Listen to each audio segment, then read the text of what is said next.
Nous accueillons maintenant dans le live TV Finance Éric Galliègue, président de Valcan Expertise, pour une revue des événements marquants de la semaine. Bonjour Éric. Bonjour Anne-Laure. Alors on commence par les performances hebdo sur les marchés. Qu'est-ce que ça donne ? Toujours la hausse, le vert émis, à nouveau, surtout en Europe, on a gagné 1%. La baisse est plus limitée aux États-Unis, mais elle est quand même significative, de 0,7. L'élément marquant de la semaine, c'est la baisse de l'euro, qui a perdu près de 1%, qui se retrouve au plus bas donc, de l'année et qui va avec donc, un phénomène général haussier sur les actions. Sur les actions. Alors on passe aux événements marquants de la semaine et on commence par l'embargo américain sur le pétrole iranien. Deuxième étape. C'est de notre point de vue l'information la plus importante qui s'est traduite par une forte accélération de la hausse des prix du pétrole. Donc effectivement M. Trump a décidé cette semaine de continuer l'embargo, en tout cas de ne pas renouveler les exceptions qui étaient faites, les dérogations qui étaient faites auprès de 9 pays, dont la Corée, le Japon, la Chine, et ça a pour effet bien sûr de générer un véritable embargo, ce qui n'était finalement pas le cas depuis le mois de novembre. Il y avait tellement d'exemptions que finalement c'était pas réellement un embargo. Donc on a un phénomène qui accélère la hausse des cours du pétrole qui atteint maintenant 75 $ le baril. C'est un phénomène qui devient un petit peu gênant pour la croissance européenne. C'est donc un élément plutôt négatif. Alors on reste dans le secteur pétrolier avec une bataille boursière qui se dessine dans le secteur aux États-Unis. La contrepartie en termes d'entreprise, c'est cette surenchère donc de l'Occidental Petroleum sur Anadarko, donc ce producteur américain de gaz et pétrole de schiste. Ça montre qu'on est toujours dans une phase extrêmement dense, importante de fusion, acquisition, d'OPA, de surenchère comme à la belle époque, on va dire. Surenchère sur l'offre de Chevron, non, c'est ça ? Sur l'offre de Chevron, une surenchère de 7 milliards de dollars, c'est quelque chose de très important. Ça montre que à nouveau l'accès facile à du crédit bon marché favorise ce type de surenchère. C'est bien sûr, en tout cas à court terme, favorable pour les actions. Pour les fusions-acquisitions.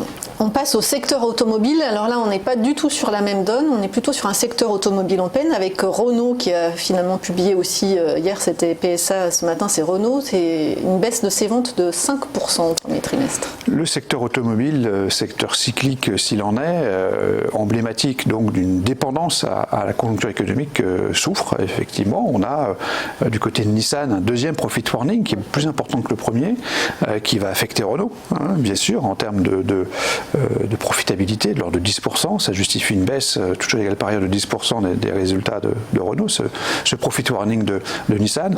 On a aussi le chiffre d'affaires de Peugeot qui était globalement en ligne avec les attentes, mais qui retrace, je dirais, qui montre, qui révèle une chute des 40% des ventes de Peugeot en dehors de l'Europe. Peugeot qui reste... d'hier soir était pas exceptionnel non plus. Voilà, donc le secteur automobile montre bien, nous rappelle que l'économie mondiale est en ralentissement et que le premier secteur à en souffrir, c'est bien ce secteur automobile, c'est bien sûr plutôt une mauvaise nouvelle. Et on termine avec le recul des mises en chantier aux États-Unis. C'est une statistique considérée comme extrêmement importante, en tout cas sur une base historique longue. Lorsque les mises en chantier aux États-Unis baissent, la conjoncture se dégrade. Donc, malgré des taux d'intérêt qui demeurent extrêmement bas aux États-Unis, on voit bien que ce secteur de la construction de l'immobilier pourrait quand même souffrir. Donc c'est une mauvaise nouvelle et cela rajoute donc un point négatif à notre veille de l'actualité. Alors la synthèse de tout cela, finalement, c'est négatif. C'est négatif, donc plus de points négatifs que positif. Le seul point positif, c'est bien sûr la surenchère d'Occidental Petroleum sur Anadarko. Pour le reste, dans le secteur du côté des entreprises, c'est plutôt négatif, avec donc le côté, je dirais, faible donc du secteur automobile, les mises en chantier aux États-Unis qui ont baissé et bien sûr donc le phénomène du pétrole iranien qui est plutôt négatif. Alors au regard de tous ces événements, quelles sont vos recommandations d'investissement cette semaine, Éric ? Alors arrivé en cette fin avril, c'est vraiment stop ou encore sur les marchés. Nous on est stop depuis déjà quelques temps. On considère que la reprise justifiée sur le début de l'année est devenue un petit peu excessive.